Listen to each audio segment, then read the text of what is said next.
परमात्मा को पाने तथा उसका वास्तविक लाभ प्राप्त करने के लिए पवित्र बाइबल में प्रमाण है कि प्रभु ने मनुष्य को अपना ही स्वरूप बनाया।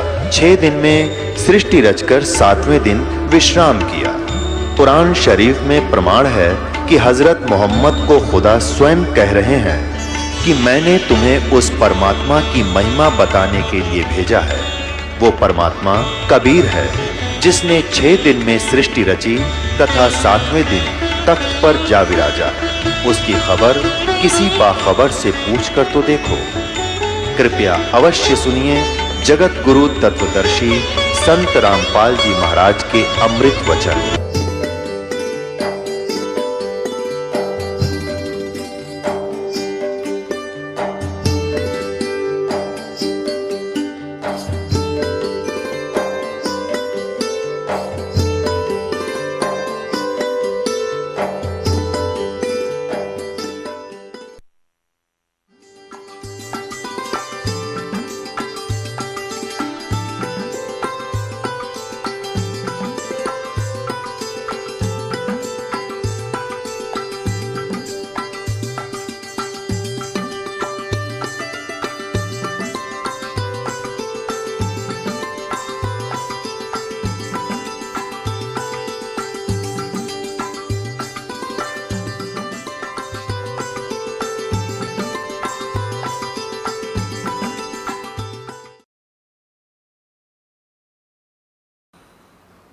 तो पुण्यात्माओं, जब तक इस प्राणी के पुण्य चलते हैं तब तक तो इसको सब सुविधाएं होती हैं और ये सोचता है कि मैं जो साधनाएं कर रहा हूँ इन्हीं से मैं सब सुख उपलब्ध कर रहा हूँ।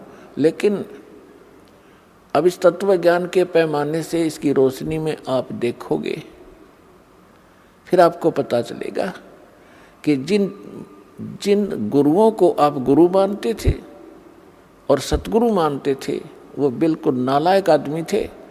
उनको कख भी पता नहीं। एक टीचर अपने सिलेबस से परिचित नहीं है, उसको टीचर कहा जा रहा है, क्योंकि विद्यार्थी को अगर ये इतना ज्ञान हो कि वो टीचर को ही पहचान ले तो वो तो विद्यार्थी रहा ही नहीं। तो टीचर के कोई त्रुटि को टीचर ही बता सकता है। ये दास भी स्पिरिचुअल टीचर है और जिन गुरुओं से आप संबंधित हैं उनको भी आप स्पिरिचुअल टीचर ही बताते हो, आध्यात्मिक गुरु कहते हो। और दास कहता है कि ये सब झूठे और नकली ज्ञान को प्रचार कर रहे हैं, इनको कोई ज्ञान नहीं अध्यात्म मार्ग का। दास ने कोई शौक नहीं, कोई लालच और लोभ नहीं, या किसी स्वार्थवशी में उनको उनके ज्ञान को और उनकी साधना को गलत बता रहा हूँ। एक परमार्थी कर्म कर रहा हूँ। जैसे किसी टीचर ने 2 दूना 6 पढ़ा रखा है बच्चों को और सभी ने वही घोट रखा है। अब दूसरा टीचर आता है, वो उनसे पूछता है कि 2 दूना क्या होता है, 2 जमा 2 कितना होता है, या 2 गुना 2 कितना होता है। और वो सभी एक सुर में बोलते हैं 2 गुना 2 6। तो उस टीचर का क्या कर्तव्य बनता है कि नहीं बच्चों, 2 गुना 2 4 होता है, 6 नहीं होता। और वो बच्चे भी विरोध करें कि हमारे टीचर की बेइज्जती करते हो, आप उसको आलोचना करते हो, तो इसका समाधान कैसे हो। तो पुण्यात्माओं, आज दास के साथ वही बना हुआ है। दास कहता है कि आपके टीचर ठीक नहीं, उनको सिलेबस का ज्ञान नहीं, वो आपके जीवन का नाश कर रहे। और उन गुरुओं से भी दास बार बार प्रार्थना कर रहा है कि कम से कम जो दास आपके विषय में बोल रहा है उसका कम से कम आप उसका कुछ प्रतिक्रिया तो करो कि मैं क्यों गलत बता रहा हूँ, या मैं गलत बता रहा हूँ तो आप बताओ कि आपने ये गलत बोल रहा है, ऐसा नहीं है। तो इससे बुद्धिमान समाज ने खुद सोचना और समझना पड़ेगा। उनका मौन ही उनकी हार बताती है, उनका अज्ञान सिद्ध करती है। तो बुद्धिमान समाज को समझ लेना चाहिए और इस यथार्थ ज्ञान को शीघ्र ग्रहण करना चाहिए। परमात्मा कहते हैं कि मानुष जन्म दुर्लभ है, ये मिले न बारंबार, तरवर से पत्ता टूट गिरे वो बोर न लगता डर। मानुष जन्म की कितनी कीमत बताई है, एक श्वास की कितनी कीमत है। कहता हूँ कहीं जात हूँ, कहूँ बजा के ढोल, श्वास जो खाली जात है ये 3 लोक का मोल। है तो पुण्यात्माओं, परमात्मा ने आके बताया हमारे को कि पीछे लग गया जाऊं था मैं लोक वेद के साथ, रस्ते में सतगुरु मिले है दीपक दे दिया हाथ। जैसे पहले ये दास शिक्षा ग्रहण करता था, ठीक है, शिक्षा ग्रहण पूरी हुई, जूनियर इंजीनियर का डिप्लोमा किया, सफल हुआ, सर्विस प्राप्त होगी, फिर विवाह हुआ, संतान पुत्र पुत्री हुई। और दास पुजारी किसका था? बजरंगबली का। और भगवान कृष्ण, भगवान शंकर, भगवान विष्णु एज ए इष्ट थे। तो ये दास ये सोचा करता था कि मेरे इन भगवानों ने मुझे ये सब सुख दिए हैं। अब परमात्मा के तत्व ज्ञान रूपी इस रोशनी से, टॉर्च से, इस प्रकाश से दिखाई दिया कि ये जिन भगवानों को मैं ये सोच रहा था कि इन्होंने ये सुख दिए, ये इनके सतर का काम नहीं था, ये हमारे पूर्व जन्म की बैटरी ही चल रही थी,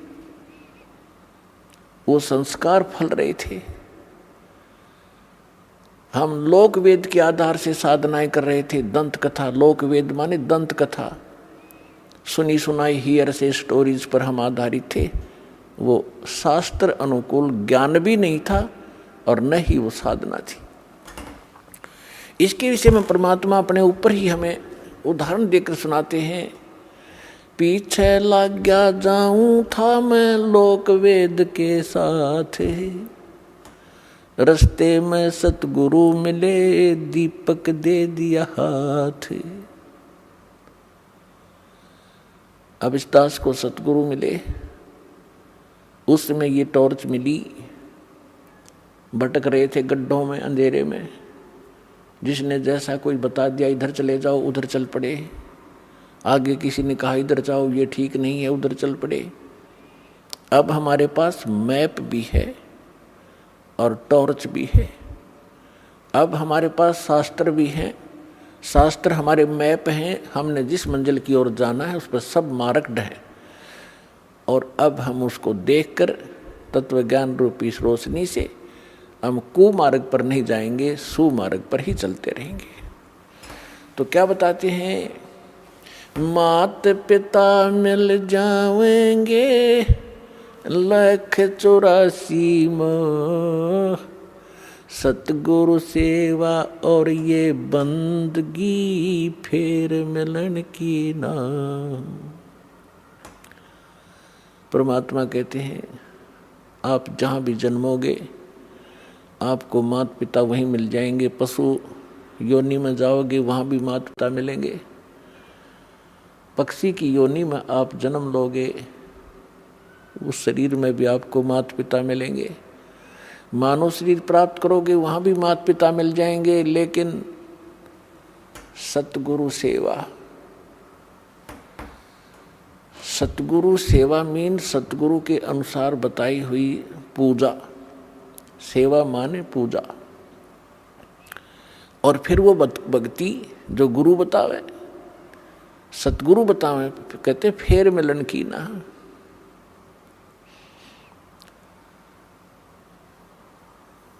अब परमात्मा कहते हैं सतगुरु के उपदेश का लाया एक विचार, जय सतगुरु मिलते नहीं जाते नरक द्वार।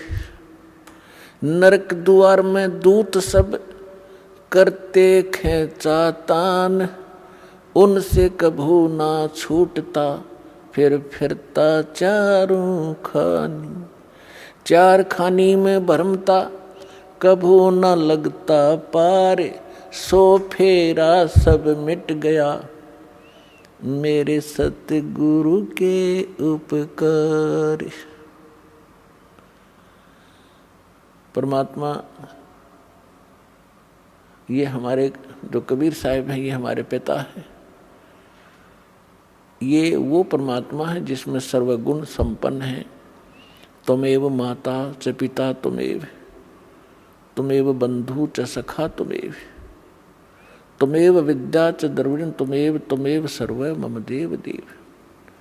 हे सब देवों के देव, सब भगवानों के भगवान, हे परमेश्वर, आप ही माता वाला गुण रखते हो, आप ही पिता वाला गुण रखते हैं। सच्चे भाई भी आप हैं, सच्चे साथी भी आप हैं, और हमारा धन भी आप ही हैं। कबीर और सब जग निर्धना, धनवंता ना कोय। धनवंता सो जानियो, जिस पर राम नाम धन होवे। तो यहाँ क्या बताते हैं परमात्मा, ये परमात्मा हैं। जैसे आदरणीय रामानंद, स्वामी रामानंद जी को परमात्मा मिले, 104 वर्ष के वृद्ध थे और बड़े विद्वान प्रसिद्ध थे। चारों वेदों को कंठस्थ याद कर रखा था। गीता के सब श्लोक उनको जुबानी याद थे। पुराणों के वो मर्मज्ञ माने जाते थे। उपनिषदों के भी वो बड़े विद्वान कहलाते थे। 104 वर्ष की आयु हो चुकी थी जब परमात्मा लीला में आयु में 5 वर्ष के थे। उस 5 वर्ष के बालक ने 104 वर्ष के उस वृद्ध की ज्ञान के अंदर घिघी बांध दी। परमात्मा ने एक प्रश्न किया था स्वामी रामानंद जी से कि कौन ब्रह्मा का पिता है और कौन विष्णु की माँ, शंकर का दादा कौन है, पंडित जी दे बता। अब रामानंद जी कहने लगे कि क्या बात कर रहे हो, इनके कोई माता पिता नहीं, ये तो स्वयंभू हैं। परमात्मा ने कहा कि मोती मुक्ता दर्शत नाही, ये जग है सब अंदरे। दिखत के तो नैन चश्म, इनका फिरा मोतिया बिंदरे। ये विद्वान कवावे और कख पता नहीं न सदग्रंथों का।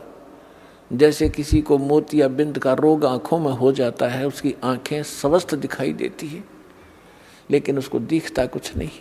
वो दूसरे को स्वस्थ दिखाई देती है, उसको स्वयं को कुछ नहीं दिखाई दे रहा। इसलिए परमात्मा बताते हैं कि मोती मुक्ता दर्शत नाही। मोक्ष मार्ग रूपी जो मोती है, जो वास्तविक साधना है, इनको ज्ञान है, वो ज्ञान का पता नहीं। और ये दिखत के तो नैन चश्म, इनका फिरा मोतिया बिंदरे। तो परमात्मा ने कहा कि आप शिव पुराण को पढ़कर देखिए स्वामी जी, रुद्र संहिता, उसमें परमात्मा ने बताया कि ऐसे ऐसे जिसको आप महाशिव कहते हो, ये काल है। सारी कहानी सुनाई, उसको कंठस्थ याद थे। स्वामी जी को तुरंत समझ गए। बुद्धिमान व्यक्ति को समझाना इस अध्यात्म ज्ञान से, जो दास ज्ञान दे रहा है परमात्मा का दिया हुआ। बुद्धिमान समाज जो थोड़ा सा भी आध्यात्मिक रुचि रखता है और सदग्रंथों का थोड़ा बहुत अध्ययन करता रहा है, उसको समझाना बहुत आसान है। जिन सदग्रंथों को डेली पढ़ा करता था, उसको पता नहीं था ये हमें बताना क्या चाहते हैं। तो उसी समय रामानंद जी परमात्मा बताते गए, उनको याद थे, कंठस्थ याद थे, सिर लाते गए, हाँ बिल्कुल ठीक, बिल्कुल ठीक, ऐसा ही है, ऐसा ही है। तो उसके बाद रामानंद जी ने अपनी फिर एक तगड़मबाजी अड़ाई कि बच्चा, मैं समाधिस्थ होता हूँ तो मेरी समाधि बहुत दूर पहुँच जाती है, मेडिटेशन। परमात्मा ने कहा कि लगाइए आपकी समाधि, देखते हैं कहाँ तक जाती है। स्वामी रामानंद जी ने, उनका रोज का अभ्यास था, 1 सेकंड में समाधिस्थ हुए। कहते हैं योग युक्त प्राणायाम कर, जीता सकल शरीर, त्रिवेणी के घाट पर वो अटक रहे बलबीरे। त्रिवेणी के वहां जाकर 3 रास्ते हो जाते आगे चल के। अब जंगल के अंदर तो एक ही रास्ता विचलित, 2 ही रास्ते विचलित कर देते हैं। अननोन व्यक्ति को जो कभी पहले उधर ना गया हो, तो वहां जाके विचलित हो गए, खड़े हो गए। तो परमात्मा वहां दिखाई दिए कबीर साहब उसी उम्र में, एज में 5 वर्ष की आयु, और उनसे पूछा कि स्वामी जी अब कहाँ जाओगे। ये उन्होंने बताया कि 3 रास्ते बंद हैं और ये रास्ते आपके लिए उस समय खुलेगा जिस लोक की, जिस इष्ट की आपने साधना कर रखी है, उस समय आपका ये रास्ता खुलेगा, लेफ्ट वाला। और ये एक सुरंग है, सीधा रास्ता है, गैलरी है। सबसे पहले उस गैलरी में सेक्रेटरीएट समझोइए, और वहाँ सबसे पहले धर्मराज का दरबार आएगा। वहाँ आपका अकाउंट लिया जाएगा और जिस भी इष्ट की आपने पूजा की है उसी लोक को आपको भेज दिया जाएगा। और जो राइट का रास्ता है ये अलग से एक स्थान है, 88,000 खेड़े बताए हैं, 88,000 द्वीप हैं ये। इनमें वो हंस भेजे जाते हैं जो ब्रह्म के साधक होते हैं, और उनको अलग से राज्य दिया जाता है वहाँ का। और जो सामने वाला रास्ता ये ब्रह्मरंध्र है, ये सामने वाला रास्ता ये ब्रह्मरंध्र है। ये तुम्हारे किसी मंत्र से नहीं खुल सकता, ना ओम मंत्र से, ना ओम नमः शिवाय से, और ना ही तुम्हारे अन्य किसी जाप से। ये खुलेगा मेरे सतनाम से, इस 2 अक्षर के नाम से,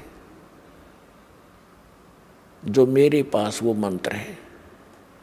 रामानंद जी से कहा परमात्मा ने कि आप कोशिश करो अपने सब मंत्र जंतर जो आपने आज तक साधना की है। आपने तो 16 वर्ष की आयु में भक्ति स्टार्ट की थी, 104 वर्ष के हो गए, जो करना था कर लिया।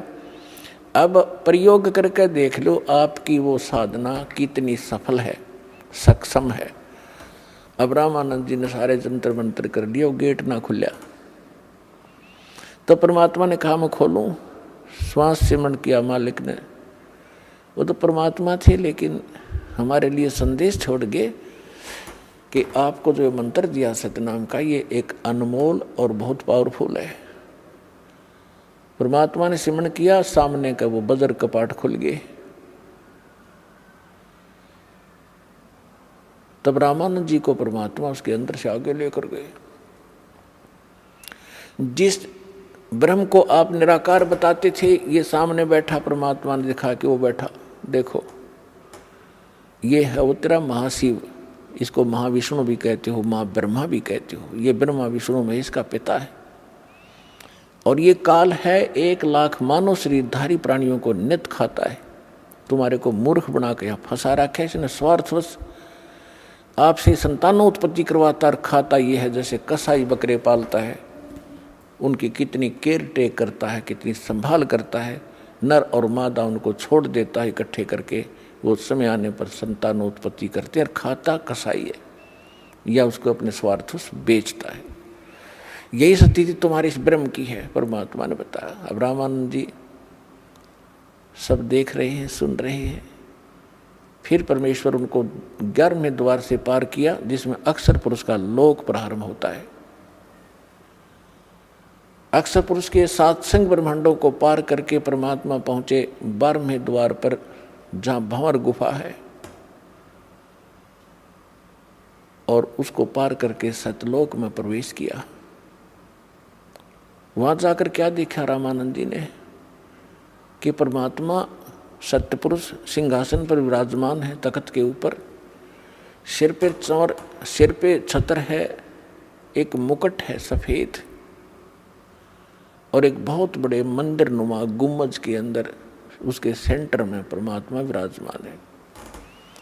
उनके एक रोमकूप में करोड़ सूर्य मिला दे करोड़ चंद्रमा, ऐसी रोशनी उनकी छवि परमात्मा की है। पूरी बॉडी की कितनी होगी आइडिया लगा सकते हैं। कबीर साहब 5 वर्ष के बालक के रूप में चंवर उठाया जो वहाँ रखा था, और जो सिंहासन पर बैठे थे परमात्मा उस पर चंवर करने लगे, जैसे एक सेवक यहाँ गुरुजी पर करते हैं, ऐसे कर रहा था। अब रामानंद जी सोचने लगे कि कबीर तो यहाँ का कोई गण है, देव है, और सचमुच ये अमर पुरुष तो ये बैठी है तख्त पर, सिंहासन पर।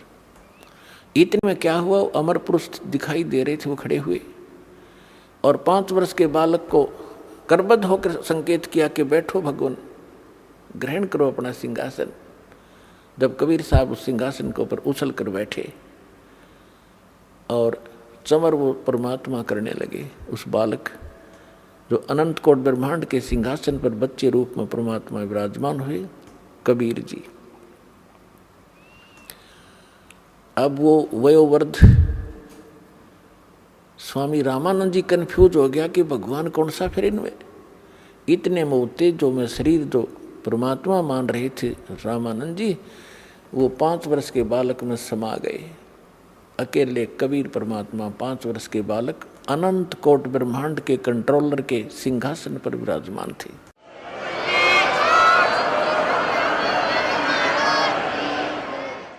तब परमात्मा ने कहा कि रामानंद जी,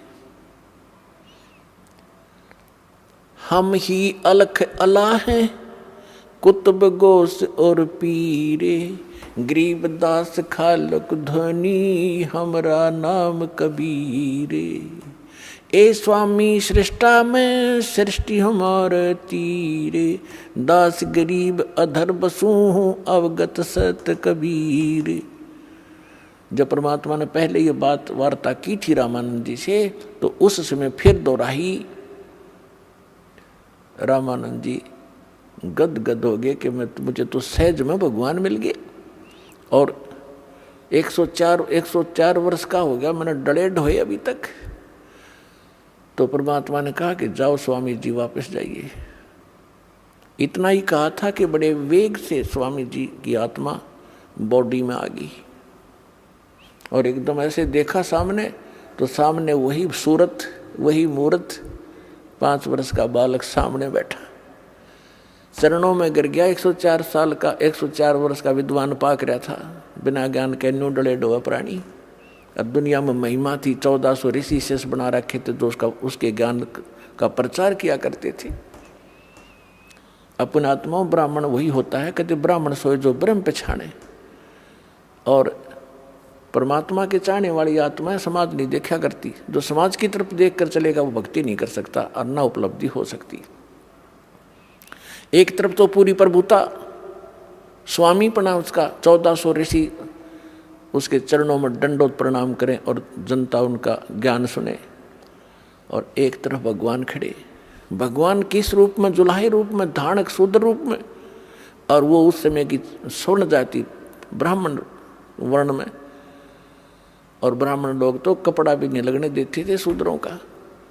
तो इसको विद्वान कहते हैं वक्त पड़े सौदा करे और कोठे डारे ज्ञान, भाड़ में जाए से नकली ज्ञान ने। और ऐसी महिमा को भगवान जिसके लिए भटक रहे हैं वो सामने खड़ा, तो ना उसने समाज देखा ना अपनी महिमा देखी, और चरणों में गिर गया 104 वर्ष के बालक। और फिर क्या कहा? तुम साहेब तुम संत हो, तुम सतगुरु तुम हंस, गरीबदास तेरे रूप बिना और न दूजा अंश। दोहू ठोड़ है एक तू, भया एक से दो, गरीबदास हम कारणे तुम आए हो मगजो। बोलत रामानंद जी सुनो कबीर करतार, गरीबदास सब रूप के तुम ही सर्जनहार।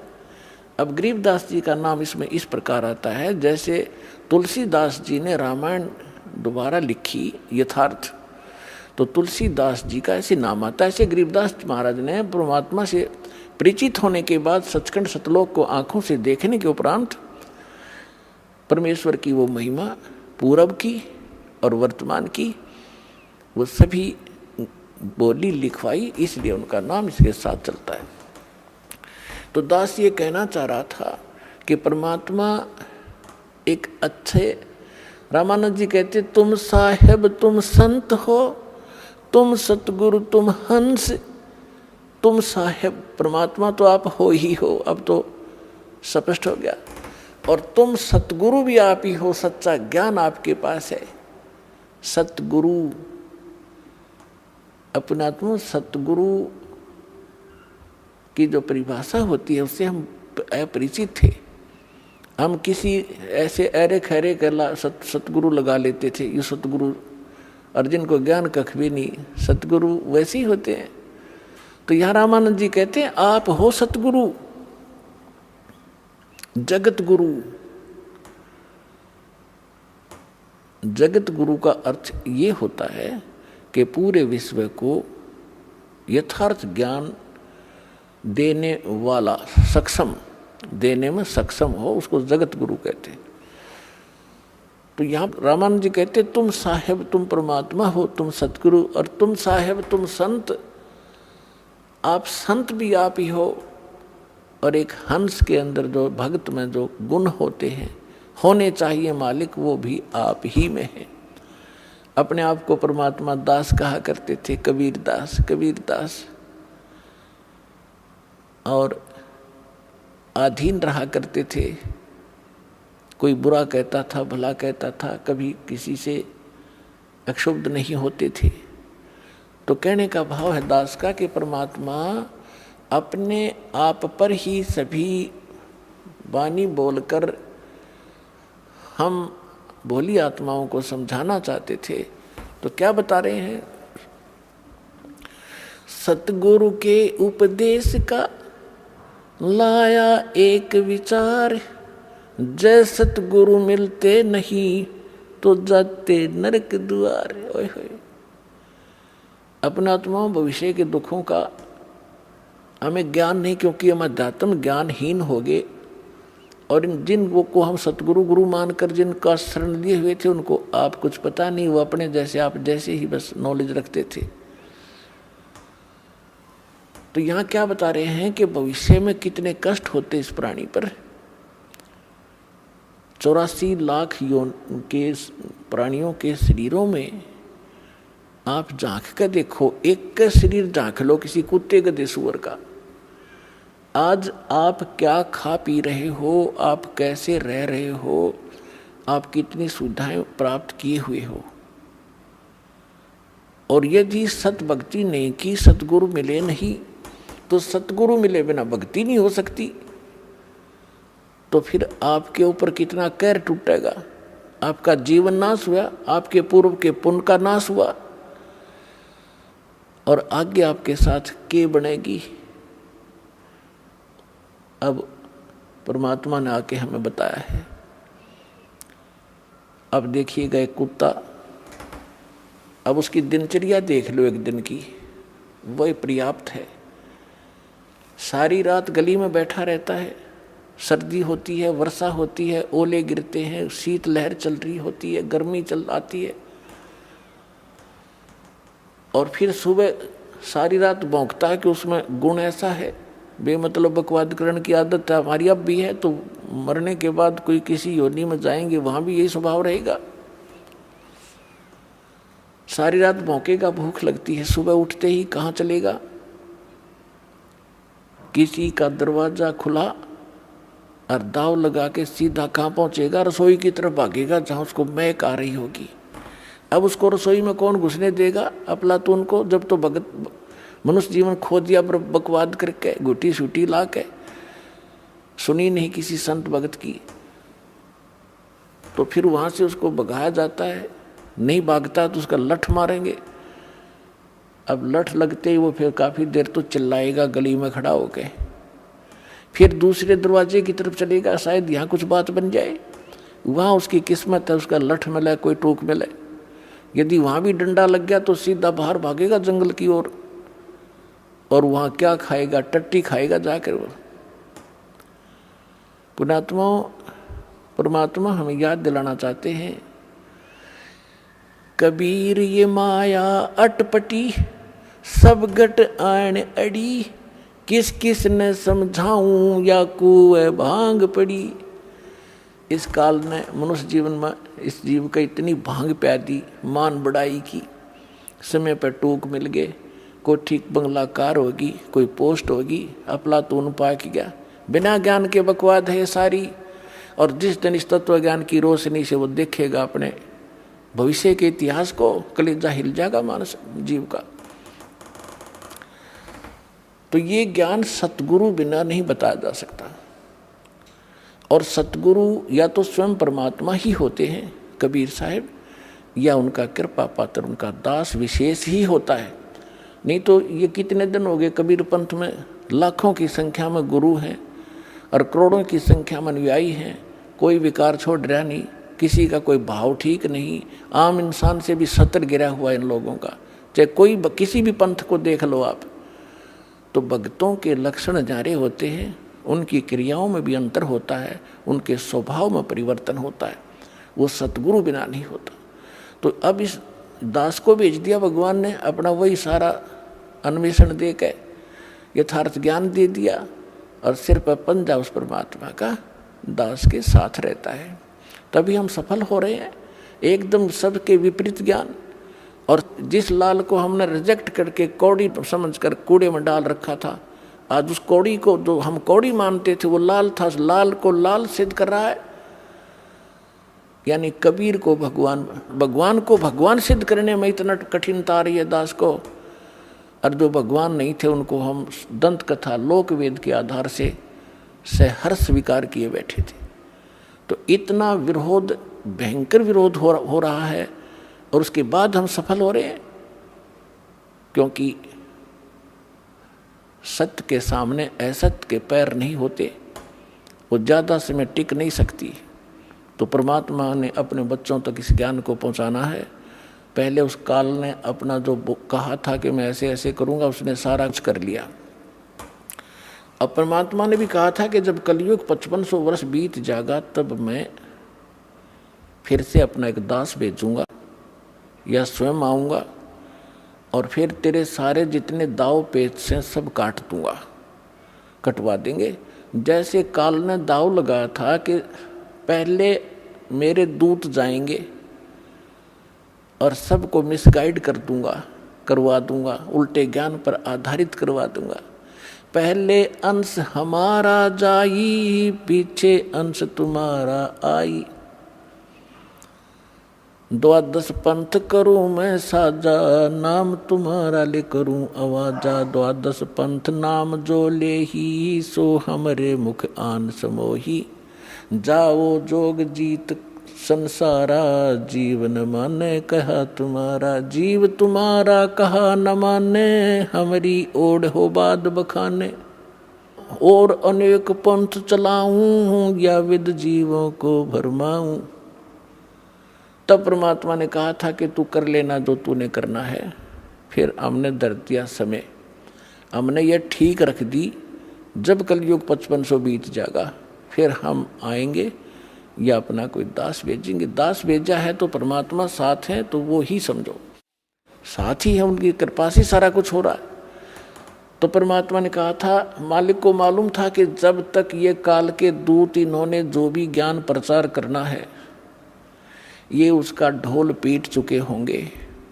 इनके अनुभव के इनके शिष्य भी अच्छी तरह उनके ज्ञान को ग्रहण कर चुके होंगे, और 100 वर्ष इनको बीत चुके होंगे उस अज्ञान प्रचार करते हुए उन संतों ने, और उनकी पुस्तकें बन चुकी होंगी।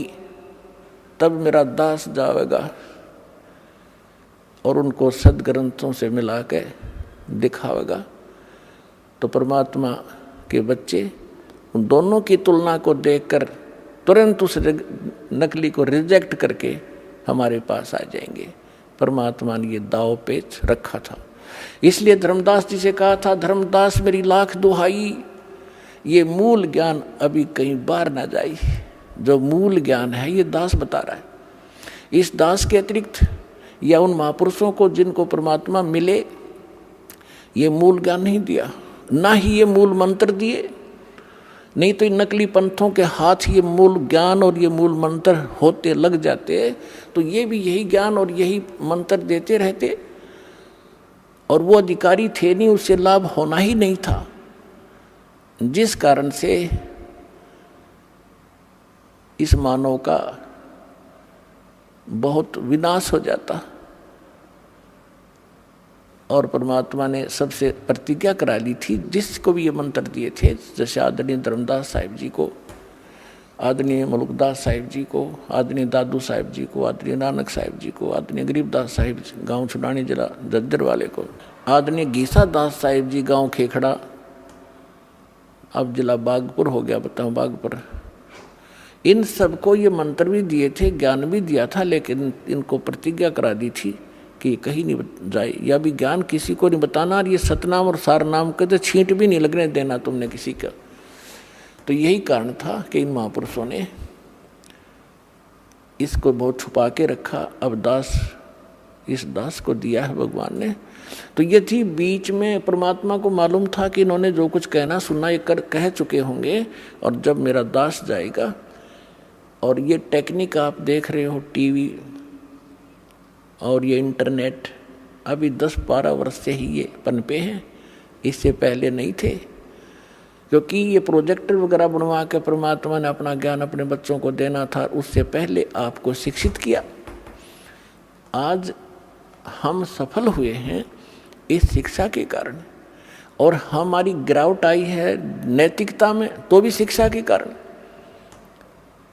आप देखो, हम क्योंकि दास ने दोनों जमाने देखे हैं, वो जमाना भी देखा है कि आपस में कितना प्यार होता था। हमारे चाचे ताऊ दूर दूर के रिश्तेदारों का गांव में एक दूसरे का सहयोग करते थे, किसी पर आपत्ति आ जाती थी, सब सारा का सारा गांव इकट्ठा हो जाता था, सब उसको हमदर्दी देते थे, हम तेरे साथ हैं, घबराइए मत, कोई बात नहीं, और इतनी मदद करते थे, वह आपत्ति एकदम भूल जाता था इंसान।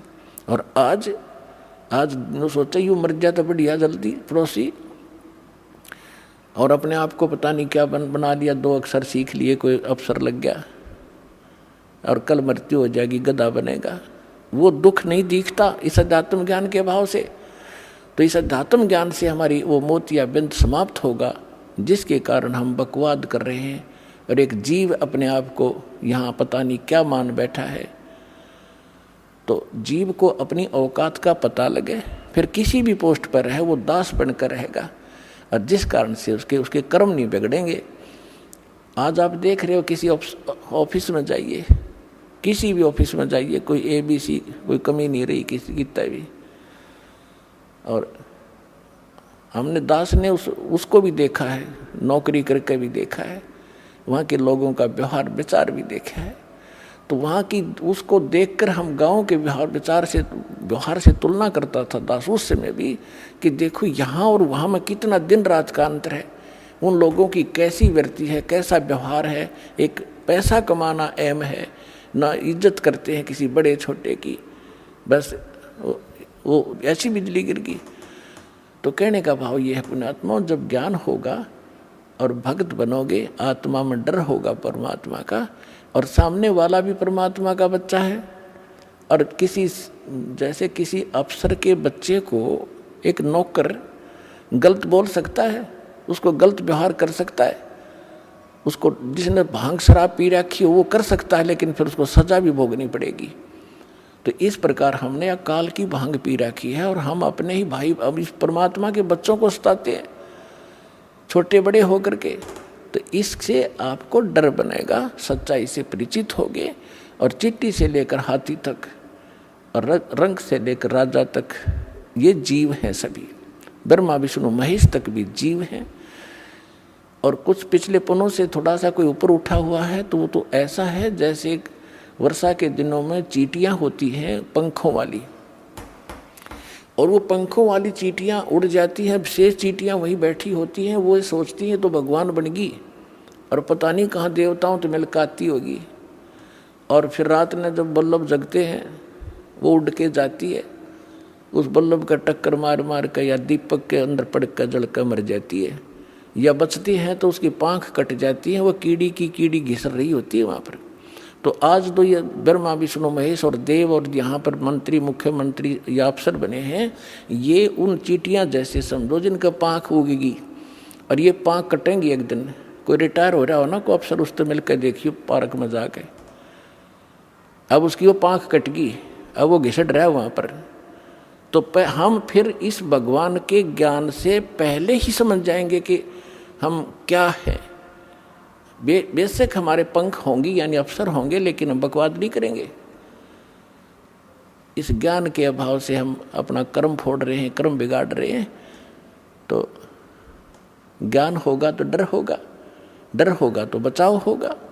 तो इस ज्ञान से बात बनेगी। अब हम उसी प्रसंग पर आते हैं कि जैसे सतगुरु के उपदेश का लाया एक विचार, जय सतगुरु मिलते नहीं जाते नरक द्वार। नरक द्वार में दूत सब फिर करते खेचा तान, उनसे कभू ना छूटता फिर फिरता चारों खानी। ओए होए, जिस दिन आपकी अभांग उतर जाएगी पुण्यात्माओं, यानी इस काल के झूठे सुख और यहाँ के जो झूठी पोस्ट का नशा उतर जाएगा आपका, फिर आपकी आंखों से आंसू बहने लगेंगे। आप सोचा करोगे हम देख के क्या बने फिरे थे, हम थे क्या, हम सोच क्या बैठे अपने आप को। और ये ज्ञान ना मिलता, सतगुरु ना मिलते तो क्या बनता आपके हमारे साथ। परमात्मा अपने ऊपर उदाहरण देकर कह रहे हैं कि जैसे यहाँ से जो मृत्यु हो जाती है, चाहे रंक हो चाहे राजा, सभी मरेंगे और यम के दूत उनको पकड़ कर ले जाएंगे जो सत भक्ति नहीं करते। और भक्ति भी कर रहे हैं वो गलत कर रहे हैं, शास्त्र विधि त्याग का मनमाना आचरण कर रहे हैं। तो सभी एक सत्र के प्राणी हैं। जो ना कर रहे और गलत कर रहे हैं उनको यमदूत पकड़ कर ले जाते हैं। फिर वहाँ धर्मराज के दरबार में आपका अकाउंट करवा के फिर वो उठा कर लठ ऐसे हाँकते हैं लाखों की संख्या में, जैसे डांगर पशुओं का लठ मार मार के और फाटक में रोक क्या करें और वो वापस भाजे, क्योंकि आगे हाहाकार में त्रि नरक में। और उन सबको कहा कि चलो, लाखों की संख्या में चारों तरफ यम के दूत लठ लिए खड़े, सीधे बाले ठोके। इस सूक्ष्म शरीर के अंदर प्राणी मरता नहीं, लेकिन पीड़ा बहुत होती है इसको। तो वहाँ वो यम के दूत लठ मार मार के उनको उस नरक की तरफ, उस गेट में आगे सरका और वो पीछे भागे। कहते वो खेचा ताड़े पाछे तो बाले लाकर फिर जबरदस्ती ठोक दिए जाते हैं नरक में। और उसके बाद फिर नरक भोग कर कहाँ जाते, 84 लाख योनियों के इन जीवों के दुखों को भोगते हम। पुण्यात्मा, आज आपको जरा सा महसूस हो रहा है क्योंकि समय पर टूक मिल रहे हैं, कोठी बंगले बना के आप निश्चिंत हुए बैठे हो। अब इस एंटीबायोटिक, इस ज्ञान से, इन कैप्सूल से आपका नशा उतारा जाएगा। पहले तो जब नशा उतर जाएगा जब तो आप आगे चलोगे, नहीं तो यहीं बैठे बैठे टूल ले जाओगे। तो पहले आपका नशा उतारा जाएगा सत्संग के माध्यम से। और सतगुरु बिना सत्संग हो नहीं सकता, चाहे कितनी बात बनाओ, वो साची कह नहीं सकता, उसके पास सच होती नहीं, उसकी बात में दम नहीं होता। वह कहते हुए सोबर सोचता है कहीं तेरी झूठ ना पकड़ी जा। और यह सारे वचन सत्य हैं, सारा ज्ञान सत्य है, सब मंत्र सत्य है और भगवान हमारा सत्य है, सत साहिब है। तो क्या बताते हैं भगवान कि नरक द्वार पे, नरक के गेट पे दूत सब वो करते खेचा ताड़, और उन ते कभू ना छूटता फिर फिरता चारू खान। चार खानी में भरमता। चार खानी कौन सी है? जैसे कुछ तो अंडे से उत्पन्न होते हैं, कुछ जेर में लिपटे हुए उत्पन्न होते हैं, जो उनको बोलते हैं अंडज, जेरज, श्वेतज और उद्भुत। ये चार प्रकार से जीवों की उत्पत्ति होती है। इनको चार ग्रुपों में बांटा गया है। इसमें 84 लाख प्रकार के प्राणी होते हैं, जैसे मच्छर, मक्खी की, पशु पक्षी सारे लगा कर। तो परमात्मा कहते हैं कि उसके बाद फिर 84 लाख प्रकार के प्राणियों के शरीरों में दुख उठाते। 4 खानी में भरमता और कभू न लगता पार, 100 फेरा सब मिट गया मेरे सतगुरु के उपकारी। ओए होए। अब क्या बता रहे हैं परमात्मा कि इतना आपको बाईपास निकाल दिया सतगुरु ने। और फिर क्या बताते हैं, 7 समुद्र की मसीह करूं, लेखनी करूं बन राय, धरती का कागज करूं, गुरु गुण लिख्यो न जाए। अब लिख के दिखाओ गुरु के गुण, ऐसे सतगुरु के गुण जो इतने दुखों से आपको बचाएगा। एक कुत्ते की जीवनी लिखने लग जाओ, उसके पास गधे की लिखो, फिर सूअर का देखो क्या खाता है, कहाँ रहता है, और आप और हम कहाँ रह रहे हैं। ये सुविधा आपको क्यों प्राप्त है? जैसे विद्यार्थी को माता पिता, चाहे मजदूर हो, चाहे किसान हो, या कोई बिजनेसमैन है, अपने बच्चों को पूरी सुविधा देता है, समय देता है कि बेटा जाओ तुम स्कूल में शिक्षा ग्रहण करो, अच्छी ड्रेस पहनाता है, आपसे फटे पुराने पहनता है, उसको अच्छी ड्रेस देता है। और जो बच्चा उस विद्या काल में शिक्षा समय के अंदर बकवाद करता है, शिक्षा ग्रहण नहीं करता है, आगे जाकर उसको कितना कष्ट होता है। यही स्थिति आज आपकी है।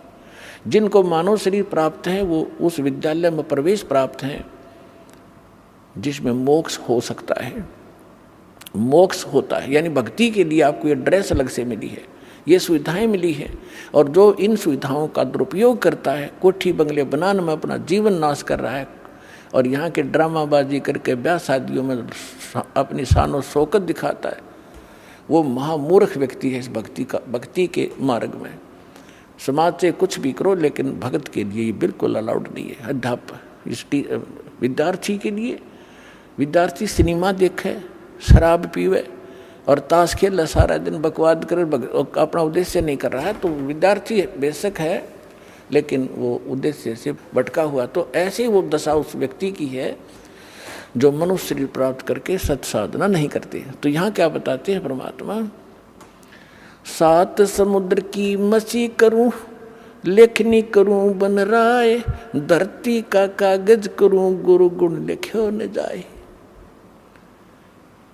और फिर क्या बताते हैं, गरीबदास जी परमात्मा से परिचित होने के उपरांत कहते हैं,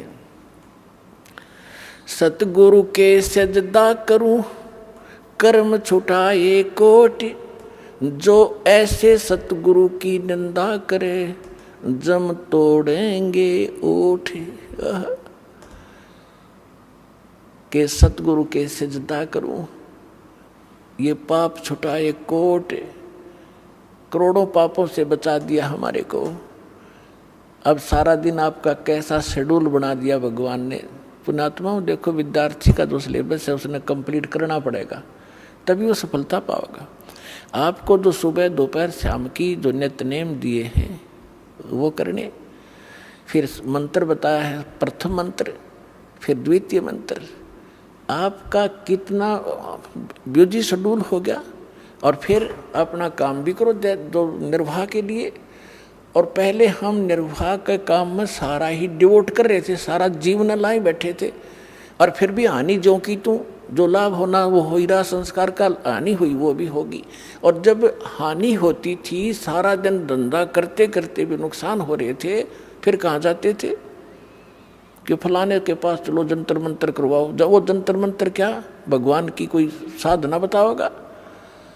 यानी हम अपने स्तर से सारी क्रिया कर्म करते करते, धंधा करते करते भी फेल हुए थे धंधे और बिजनेस में, और फिर भगवान की तरफ भागती थी। और अब साथ भगवान पहले से आपके साथ हो गया, तो आपके वो संसारी कार्य भी बहुत जल्दी शीघ्र सिद्ध होंगे, और आपकी सब सुरक्षा भी होगी इस भक्ति से।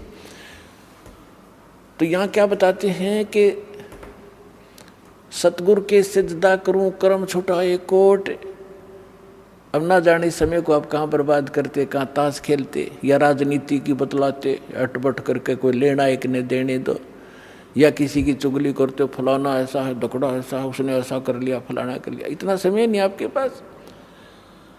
कोई व्यक्ति आपके पास रिलेटिव आता है अनुपदेशी, उपदेशी होगा तो भगवान की चर्चा चलेगी, 2 मिनट जो कार्य काम की बात बतला के फिर परमात्मा की चर्चा करोगे। सत्संग में कब गया था, मैं नहीं जान पाया, आपके क्या ज्ञान बताया गुरु जी ने, कुछ मुझे भी बता दो। यानी इस तरह की जिज्ञासा आपके मन में बनी रहेगी तो वो सारे पाप छूट गए। और फिर हमारे को एक ऐसा सौंप दे दिया, साबुन दे दिया भगवान ने कि जैसे हम प्रतिदिन कपड़ा पहनते हैं और वो प्रतिदिन पहनने से स्वाभाविक जिस क्षेत्र में हम रह रहे हैं वो मैला भी होता है, तो सुबह उसको धो ले साबुन और जल से तो फिर साफ हो जाता है। तो जानबूझ कर को गारा में घसीट है, वो तो मूर्ख था, पहले हम जानबूझ कर गारा में घसीट रहे थे इसने, तो अब तो हम जानबूझ कर अपने पाप इकट्ठे करा को नहीं। अनजाने में कोई होंगे तो उनके लिए ये हमें मंत्र सारी सिद्ध क्रिया बता दी, ये डेली हमारा अंतःकरण साफ होता रहेगा, हम स्वच्छ बने रहेंगे। तो यहाँ कहते हैं ऐसे सदगुरु की कोई निंदा करे तो गरीबदास जी कहते हैं जम तोड़ेंगे होठ, यानी ऐसा बुरी तरह पीटेंगे, चाहे कितना लागो, मुंह पर लागो, सिर में लगो, ऐसे लठ मारेंगे तुम्हारे, ऐसे संत की जो निंदा करते हैं। फिर क्या बताते हैं, सगुरु मानुष कर जानते ते नर कई है अंध, ओवे दुखी संसार में फिर आग काल के फंदे। अब क्या बताते हैं कि गुरु को यदि आप मनुष्य एज ए मैन ट्रीट करोगे तो अधूरे रह जाओगे।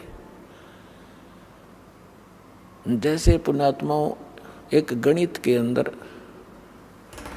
एक प्रश्न आता है, क्वेश्चन आता है, और जिसमें मूलधन ज्ञात करना होता है, तो ओरिजिनल मूलधन तो अरबों और करोड़ों में होता है। उस अरबों और करोड़ों के मूलधन को प्राप्त करने के लिए सपोज करना पड़ता है कि मान लो मूलधन 100 रुपये। हालांकि वो 100 रुपये मूलधन नहीं होता, लेकिन उसको मानने बिना हम ओरिजिनल मूलधन प्राप्त नहीं कर सकते, अपना प्रश्न हल नहीं हो सकता और हम फेल हो जाएंगे। इसलिए परमात्मा ने बताया है कि मान लो आपके गुरु जी जो हैं ये भगवान है, परमात्मा है। अगर इस दास के स्थान पर परमात्मा आए 600 वर्ष रह के चले गए, हमने उनको भगवान नहीं माना, सुख भी मिले, दुख भी दूर हुए, ऐसी अनहोनी घटनाएं टली हमारी, सोच भी नहीं सकते थे। आज भी वही कबीर साहब कर रहा है, दास को तो निमत निमत बना रखा है। पुण्यात्माओं ये सत्कर मान लो, कहते करे करावे साइया मन में लहर उठा, दादू से दरजीव के वो आप बगल हो जा। और उस समय तो स्वयं आए हुए थे, इतने सुख दिए और मुर्दे तक जीवित किए, लेकिन इन नकली संतों काल के दूतों ने भगवान को, लाल को कौड़ी बताया, भगवान को भगवान नहीं मानने दिया। तो हमने उनको गुरु नहीं माना, जिस कारण से वो छोड़ गए हमारे को। और लेकिन दयालु हैं, आपको चार्ज करके इतनी आशीर्वाद दे दे के, और आपको प्रथम मंत्र दिया गया था 5 नाम का, जो बीच बीच के आपके नाम है। अब जो कंप्लीट कोर्स तो अब देना था ये, तो उससे भी आपको इतना लाभ मिल गया कि कुछ संसारिक धंधे आपके ठीक होते रहे, सुख होते रहे काल के, और फिर मनुष्य जीवन अधिक प्राप्त हो गए, जिस कारण से आज आप मनुष्य जीवन प्राप्त करते हुए आ रहे हो। और आपके अंदर कैसे गुण हैं, एक देवता जैसे। एक ये आश्रम है और इसमें परमात्मा के प्रगट दिवस के ऊपर लगभग 70-80 हजार श्रद्धालु आए थे। अरे ऐसे बैठे थे जैसे ऐसे ढंग से सेट रहे, यहाँ पर कोई किसी प्रकार की कोई असुविधा एक दूसरे को नहीं होने दी। आपके अंदर वो गुण मनुष्य वाले आज तक विद्यमान है, क्योंकि आप पहले से ही मनुष्य जीवन था आपका। और अब भी अगर इस समय पर भी आपको ये सतमार्ग ना मिलता तो आपकी बैटरी अब डिस्चार्ज हो जाती, फाइनल था आपका जीवन, आगे पशु योनि में जाते। तो अब दयालु ने फिर आकर चार्जर लगा दिया, और अब भी चूक गए तो फिर असंग जन्म ठिकाना नहीं आपका, ये सत्कर मान लियो। असंग जन्म जाकर मुश्किल से फिर कभी इसी समय में ये दाव आपका फिर लगेगा। अब मान लीजिए मूलधन 100 रुपये, अब वो 100 रुपये मूलधन माना और प्रश्न हल हो गया, ओरिजिनल मूलधन मिल गया जो लाखों और करोड़ों में था। तो इस दास को आप ये समझ लीजिए कि इस दास के स्थान पर परमात्मा होते कबीर साहब, जिसके लिए आप भटक रहे हो, जिसके लिए राजाओं ने राज त्याग दिया और उल्टे सुल्टे खड़े होकर के भगवान पाने के लिए तपस्याएं की, और वो यहाँ बैठे होते तो आप कैसा व्यवहार करते? मैं बताता हूँ कैसे करते हैं। एक तो झूठ नहीं बोलते क्योंकि अंतर्यामी है, ये सारा जानते हैं। तो झूठ कौन बोलेगा? जो मर्यादा तोड़ रहा होगा, जो भगवान से डरने वाला ना होगा, जो ये नहीं समझ रहा होगा कि सामने भगवान गुरु नहीं भगवान खड़े हों, तो मैं उनसे क्या प्रश्न उत्तर करूं? तो वो सच झूठ नहीं बोलेगा। कोई गलती हुई है तो वो कहेगा जी गलती होगी, मैंने बीड़ी पी ली या कोई देव पूज लिया या कोई अन्य गलती होगी, तो उसका समाधान दिया दाता ने कि आपका कनेक्शन कट गया, इसको पुनः सुचारू करवाइए, शुद्धिकरण मंत्र की करा ले और फिर से शुरू हो जा, आगे गलती ना करना। तो ये थोड़ा सा ऑप्शन इसलिए लिया है परमात्मा ने कि इस काल ने पूरे मानव को अज्ञान से भर रखा है, और एक परिवार में 1 या 2 ही परमात्मा का बच्चा प्रथम आता है, और वो कोई ना कोई ऐसी समस्या उसके आगे अड़ ही जाती है जिस कारण से संघर्ष करते करते भी गलती बन जाती है। तो फिर उसके लिए बताया जाता दोबारा उपदेश ले और आगे भगवान को याद करके और मर्यादाएं खंड नहीं करना, नहीं तो भक्ति नहीं चलेगी। तो 1-2 बार आपको ये ऑप्शन दिया गया है और आप इसको फिर दोबारा ले लीजिए मंत्र, आप फिर स्टार्ट हो जाएंगे। जैसे किसी का मंत्र खंड हो जाता है, दूर देश में बैठा है और उसका पर जहाँ फोन आता है, प्रार्थना होती है, तो उसका मंत्र खंड भी होता है, तो भक्ति बंद नहीं करनी चाहिए उसने, क्योंकि उसने नोइंगली नहीं कर रखी। तो फिर उसका जो डिपॉजिट होगी भक्ति वो सुचारू कर दी जाएगी, वो उस ओरिजिनल अकाउंट में आपकी आ जाएगी। जैसे बैंक में कई बार पैसे डाल दिए जाते हैं, कोई नंबर अकाउंट का गलत हो जाता है, बाकी एड्रेस सही है, तो फिर जाकर उसको शुद्ध करा लिया जाता है और मूल अकाउंट में आ जाता है फिर वो। तो ऐसे आप कई एक भक्त कह रहा था जी मेरे को ना किसी ने बारात में गया हुआ था और कैंपा कोला में बियर डाल दी, मेरा नाम खंड हो गया। उसके घर वाले कह रहे थे जो फिर शराब पीने लग गया। फिर वो आया, जब उससे पूछा भाई ऐसी गलती क्यों करी, कहने लगा जी मेरे साथ ऐसे ऐसे धोखा हो गया। फिर मैंने सोचा टूटता गया पी ले छक्के कोई बात हुई है मूर्ख आदमी। अब जैसे किसी के पैर पर गलती से कोई पत्थर गिर गया और उंगली का चोट लाएगी तो सारे टांग ने तोड़ ले फिरते, टूटता गई है थोड़ी सी, है बिना अकल की बात तुम्हारी।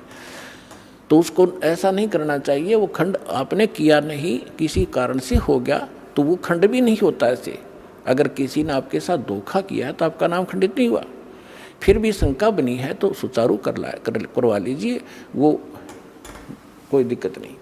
और भक्ति नहीं छोड़नी चाहिए, वो करती रहनी चाहिए। किसी भी कारण से खंडित हो भी गया है, साधना करते रहिए, लेकिन इस उद्देश्य से कि फिर माफ़ी मांगूंगा या घर बैठ के करते रहे तो बिल्कुल कभी अकाउंट आपका नहीं जुड़ेगा, सदा के लिए खत्म हो जाएगा। इसलिए ऑप्शन दिया गया कि दोबारा आके सुचारू करवा लीजिए और दीक्षा अपनी फिर से चालू कराइए कनेक्शन। तो परमात्मा ने बताया है कि गुरु मानुष कर जानते ते नर कहिए अंध, महादुखी संसार में फिर आग गए यम के फंद। अब गुरु जी के सामने कैसे व्यवहार करें, कोई अभिमान शब्द नहीं मुख से निकले। जिन बातों से गुरु दुख पावे, उन बातों को दूर भगावे।